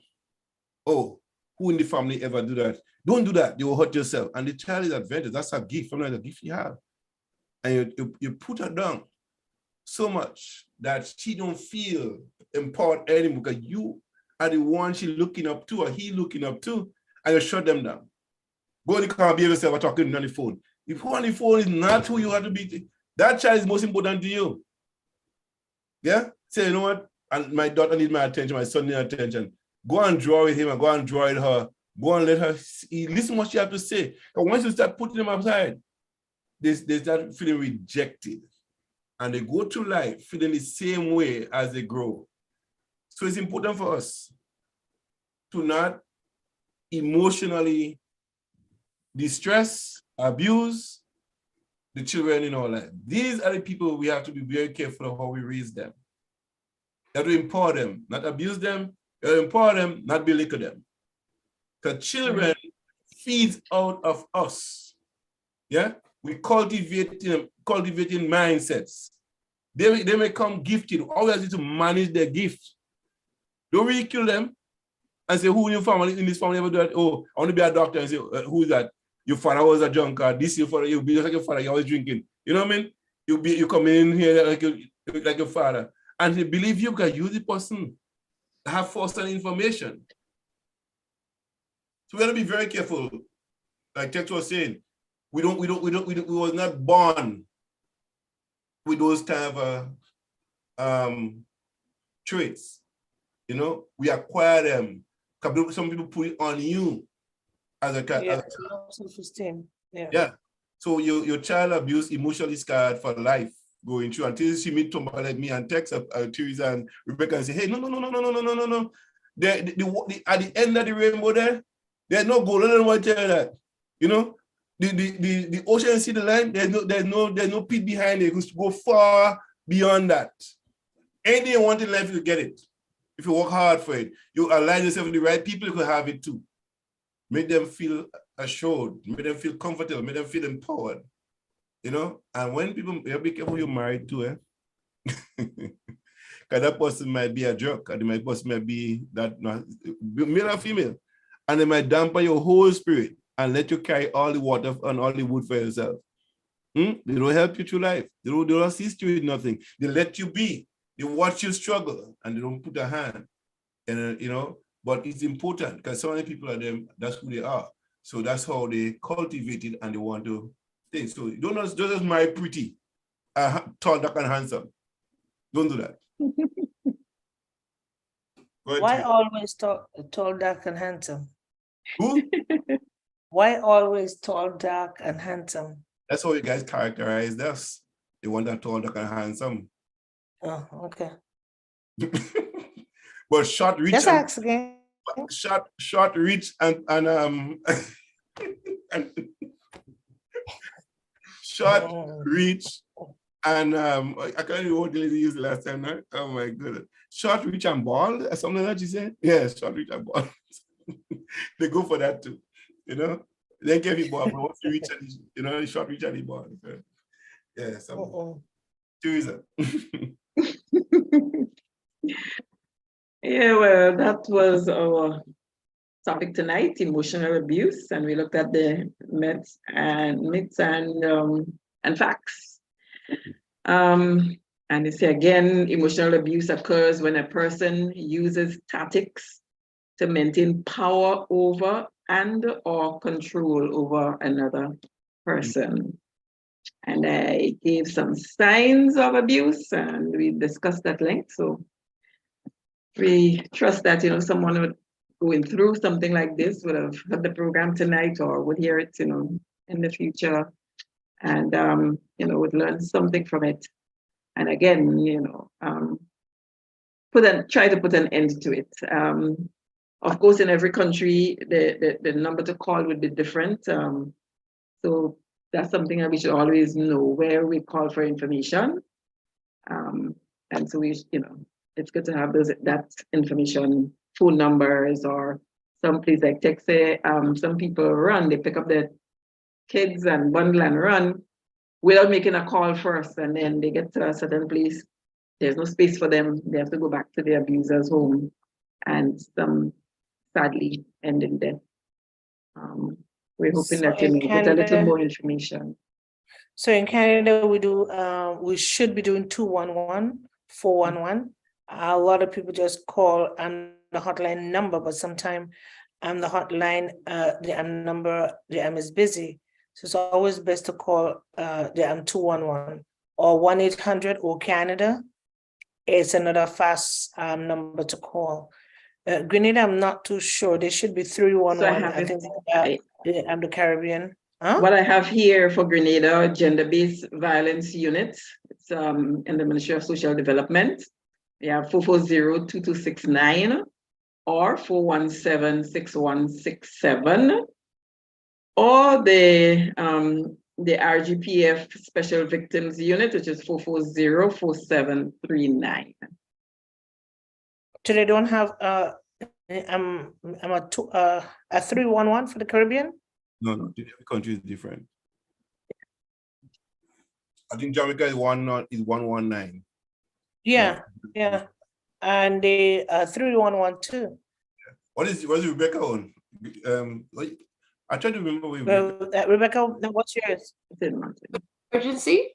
I think it's 112. 112. Yeah, something like that. You have to have those numbers. Yeah. Another number. Because 911 now is around the world. Yeah.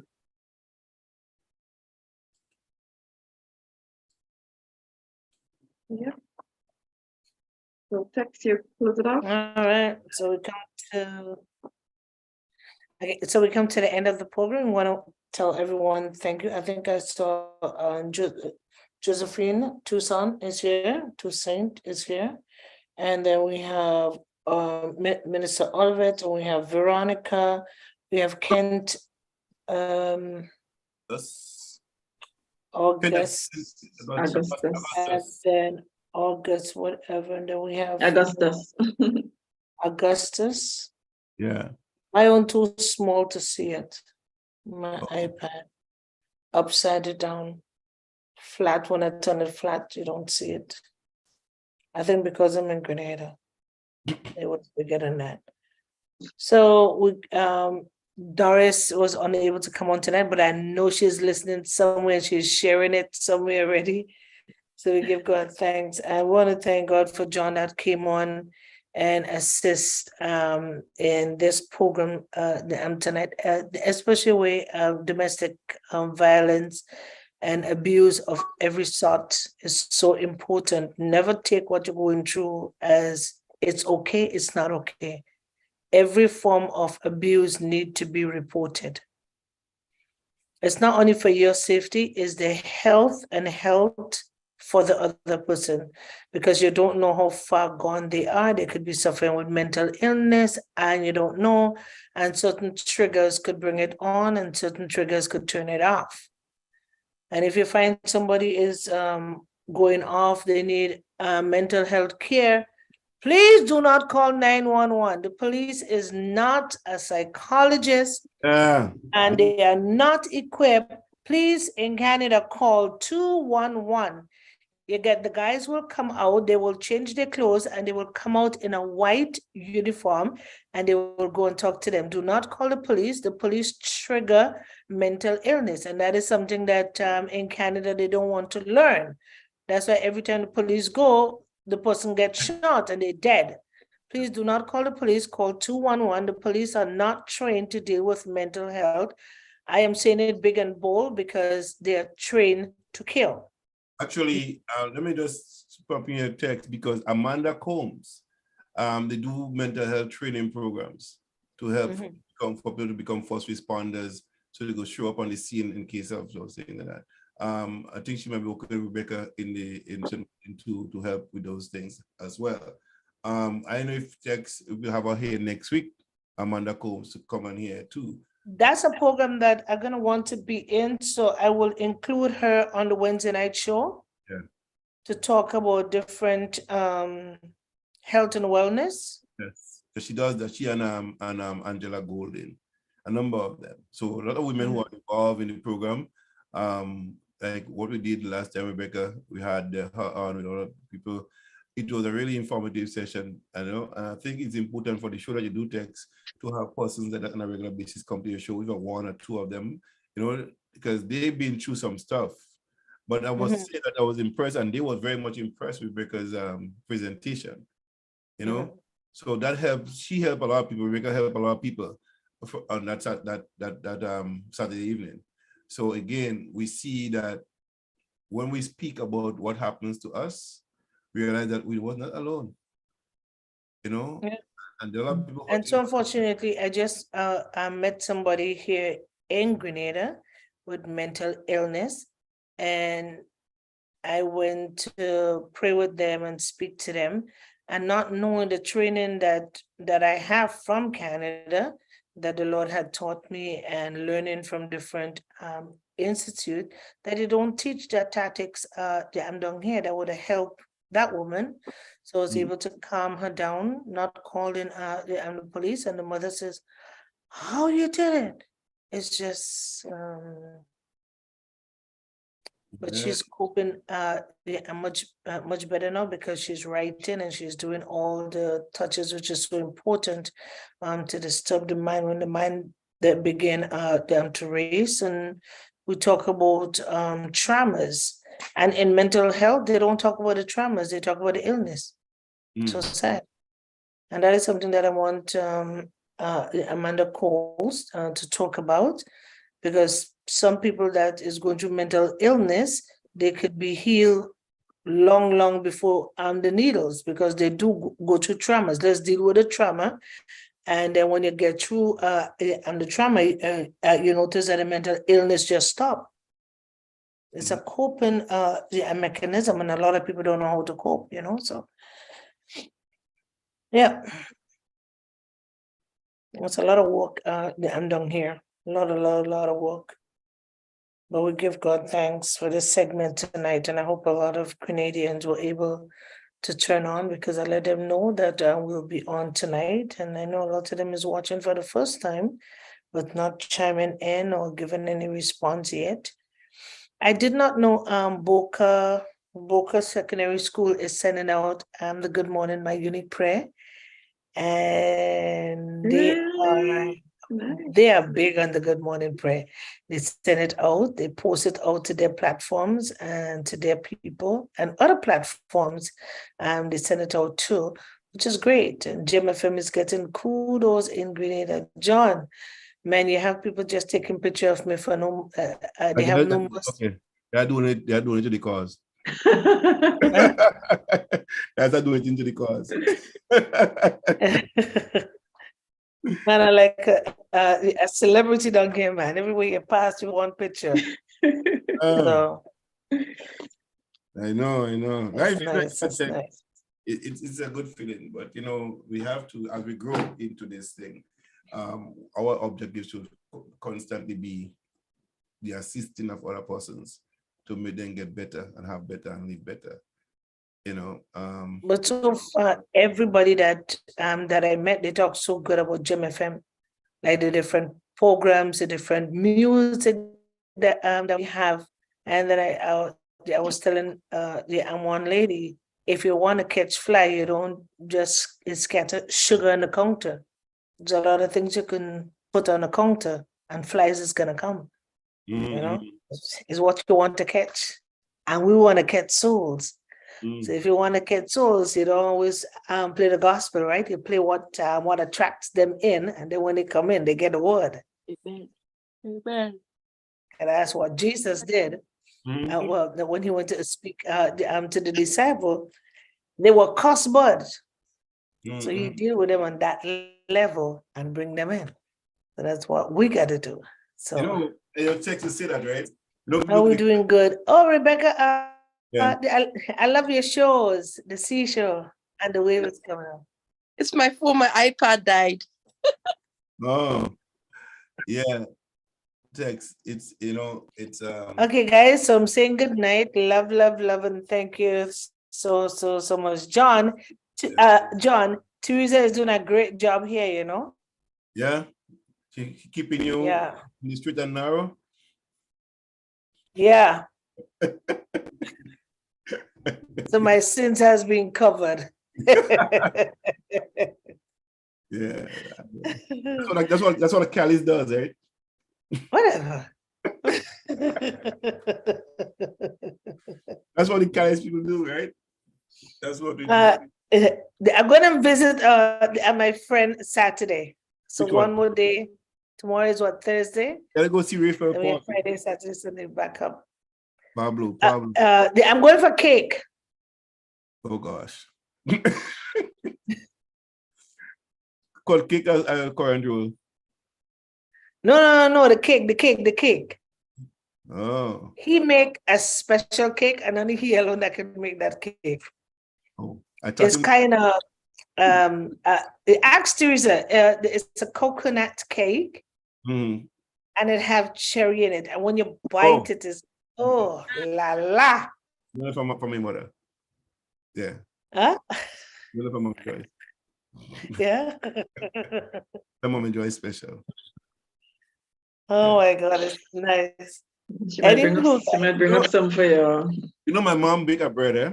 And no matter what I try to make the bread like my mom, I never could do it. My mother bread is different from every other bread I see. I know people have bread and all them things. When my mother make a bread, it's different. I don't know why. It's just different. Different. It John, please tell your brother, don't give me anything to give you. Because if you don't meet me on the airport strip, just stepping off the plane, I'm being honest, John, you would not get it. I'm just telling you, if you come and you see it just by right or wrong, you know I have rat in my place. You can't blame me. Oh boy. I want to talk to you about you before you leave. I'll tell Keith Mitchell to accompany you to the airport to make sure everything is fine. he seems to be the check-in police now, you know? Check with me first before you do anything, you know what I mean? Those things taste good, man. It's really Pastry delight. Rebecca, you wouldn't want to see her in that place, you know. Oh my gosh. Like a kid in a candy store, eh? You can imagine. And we bought to take away. And she's still eating it before we leave the door, you know. Whoa. It went missing. It's not my fault. It's only went missing. I plead the fifth on that one. Oh my gosh. You're pleading the fifth. Yeah. Yeah, I'm pleading but the it's fifth. good. Good stuff. Did you get her some grater all along yet? Not from me, but she had some, yeah. Some? Okay. Yeah. All right. Next time. I didn't see, so. Okay. But we got bus-up shots. She got bus-up shots and things like that. And I finally eat with my hands. Curry and stuff. Yeah. Well, you know, my wife is Trini, so it was going with this, right? Yeah. Yeah. Well, and she got a real Indian thing, you know. I mean, no joke thing, you know. I try to stop eating meat. I come home, even my wife have curry chicken. You know what I mean? Curry chicken. You know what I mean? Like I come home and say, well, you know, I don't eat no meat today and stuff like that. Next thing, I be, Daddy, no mommy cook curry. So right now we go to the pot. You know what I mean? curry right there. I mean, like I can't do it, you know. No It's really- control. There's something about, yes, you know, there's something about me. I have to control that emotion. This eating when I see meat. This when you know your wife cook a good meat, you know that's you know, it's like that's some food my wife cook, and I say, could do tomorrow again. See what I cooked yesterday already. I'm like, Errol make what's the name again? CMOS. Hear me. For me, I don't want that. I don't like it. I would never drink it. By the time you go to work and come back, I don't know. I think something happened. Somebody passed, bunks the cup fall. We can't find the cup. It's not my fault. What's this? You see, you don't like it? Listen, my late wife don't drink CMOS, period. Okay? So I'm in one room doing a presentation. Like after 45 minutes, closing down, you know what I mean? Almost finished. They brought me a glass of CMOS. I drank mine, you know? Like when I finish, I go over, I see my wife with a glass of CMOS, you know, drinking, man. Drinking. I watch it. Halfway to the glass, I say, I didn't know drink CMOS. See, that's the CMOS, I don't want it.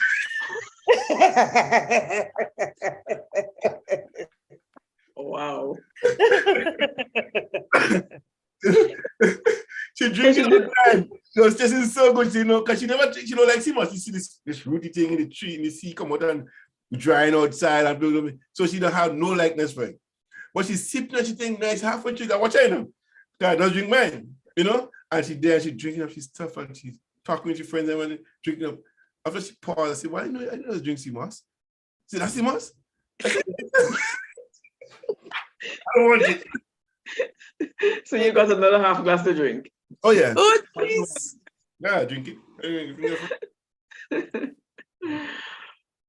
Tex, you got some to go with? You got some CMOS to go up with? No, Not yet? no. Because I find it was I'm too little bit. I want a big pack. But a little bit. Tex, when you put that in water and The water, it swells. It get big. Okay. It get big. And very expensive, you know. Yeah, Because it's very expensive. very And expensive. more and more the world is coming to you have to get some Saturday. nutrient, the factors in it that really is really, really good. So Very good. You can put it in your smoothie. yeah. Mm-hmm. Mm. A lot of people before, I heard it on a great calling show, a health show one morning, and this guy was Anywho, guys, love. Talk to you guys tomorrow You gonna morning, sleep? please, Lord. gonna sleep. Okay, yeah. I know it's past 11. What? Great attempt. Well, Rebecca, can you come in earlier in the morning? Like what time? As soon as it starts. 7 o'clock. My time is 8, so your time is 8. 2 o'clock your time. Rebecca going to tell she goat and she sheep and thing, and she called please. Rebecca have a farm. Tell her she'll go on the farm in the morning, fix.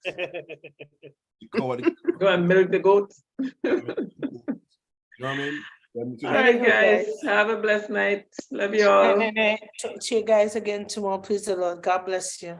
One love, people. One love. Bye-bye. Yeah, Bye. I can sign off from here. All right, ladies and gentlemen, it has been a plum pleasant pleasure. It was a privilege being here with you. This is Gem FM and Tex Manoy, Teresa Callis, Dale Callis, and Rebecca McCool. And all of the ladies and gentlemen listening to Gem FM around the world, we thank you. God bless you and make you a blessing. Those of you listening for the very first time to us on the internet, God bless you. Stay tuned. We got some serious music coming up, some Malcolm X, Martin Luther King, and so on. Black History Month start right here, right now. Right? As a matter of fact, we always do it. Not only Black History Month, but every day of the week. We have Black history. We do Black history. We are Black history. We are the history of Blacks. Yes, we do it all the time, every day on Gem FM, the only radio station that have in Canada, around the world, that plays our Black heroes every day. You could listen from 12 a.m. to 12 a.m. Black history music, Black speeches by our Black leaders, Steve Biko, Nelson Mandela, Maurice Bishop, Malcolm X, Martin Luther King, Steve Biko, all of them right here on Gem FM. You will hear them. Just tune in. Get a lot of preaching, a lot of political speeches, a lot of motivational speeches, songs, and dances we put on the video too. But don't be afraid. Share it with somebody else. Let them know that they hold it on Gem FM. Coming up on the 11th of February is the New Life Worship Center. They're having the love dinner that's happening on the what date is this? On the 11th, 5 p.m. Contribution is $30 and donation is needed there. Also coming up on the 15th, I'm going to slide this over for you. Coming up on the 15th of what month is this? February, Side Chick. Yes, they call it Side Chick. Yeah. Comedy show. Yeah. So after Valentine's, Side Chick night. That's what they say. That's a new thing. So, and that does not pretend I don't know there's no side chick. There is side chick. JMFM don't promote side chick, but that there's a side chicks out there. And it's happening this February 15th at the Danforth, 2800 Danforth Avenue. So please come on out and support the artists, the all-female crew. They call this Side Chicks. Yeah, it's Side Chick show. So check it out. Side Chick comedy show happening. And I'm going to put it up on it. You're going to see the two events that I'm promoting right now. And tomorrow night is the Minister of Agriculture being in the Luke Silema Grenville tomorrow evening to go and check out that too. So Side Chick, yes, it's happening. Side Chick Day Comedy Show, February 15th, 2800 Danforth Avenue, $27 to get in. Starts at the doors open at 7:30 and the show starts at 8 p.m. Be there. Kevin Christopher will be the master of ceremony. We want to go there and check it out. All right. Again, enjoy an evening of fun and fellowship, beloved dinner. New Life Worship Center, 925 Western Road in York, Ontario. What's going on here again? Beloved, let us love one another, for love is of God, and everyone that loveth is born of God, and knoweth God. 1 John 4:7. Again, donation is $30, Saturday, February 11th, 2023 at 5 p.m. Don't forget, it's 925 Western Road and 2800 the Danforth, February 15th. So go out, and don't forget also coming up on the 11th of February, the Greater Independence Gala happening. Let me find that and pull it up for you as well. The gala happening, and on the 11th. Yeah, Sandra sent this to me. So here it is. So the Greater Association Toronto, under the patronage of the Consulate General of Greater in Toronto, cordially invite you to the 49th Greater Independence Gala, Saturday, 11th February 2023, 55 Barbara Green Road, North York, Ontario, M3 Series 2A1. I know that is important, but that's, again, just in case you're driving using your navigation, need to get to the spot and the right place. $110 before January 31st, so you lose out now. You gotta pay $120. Cocktails start at 6:30 p.m., dinner at 8 p.m. For contact persons, Sandra, 416-258-1681. Jerry, 416-648-2721. Lorian, 647-980-4753. And Maurice, 647-456-3743. Don't forget to check it out and cover yourself accordingly. Dress in your red, green, and gold. Go out and check it out. Grenada, where we from. All right? Check it out. And don't forget to check it out. For many of you, probably you'll see we have sent out our GoFundMe for Gem FM. We're going to raise $100,000. Help us reach the goal to buy some new equipment for our cameras, so our studios coming up and going up and being bigger and better and doing more. All right? So we need your help. Patronize with us. Help us to grow. Everybody needs to start somewhere. We need you to be partnering with us to help us grow Gem FM. All right? So, again, don't forget, Side Chick Day Comedy Show, February 15th, 2000 Danforth Avenue. That's in Toronto. Music by P.D. Royce. Yes. And Master of Ceremony Kevin Christopher. Right? And money is at the door, $27. Those open at 7:30, show 8 p.m. Be there. Don't miss it. Love you, no? Come again. Love Gem FM, share Gem FM, watch Gem FM on every day, 24 hours. Coming up right here on Gem FM. Don't forget to check out Ola's Kitchen at 477 Oakwood Avenue as well. And Cookie Pastry Delight in the heart of Granville, Benjamin Street to be exact. All right. Advertising associate is needed. Apply at gemfm.ca. We are now hiring. Please make that a duty. Follow. Know somebody who need a job, who somebody is good at doing it. Refer them to GemFM. All right. Don't forget Anna Boo. Yes. Granny's 100% organic cooking oil.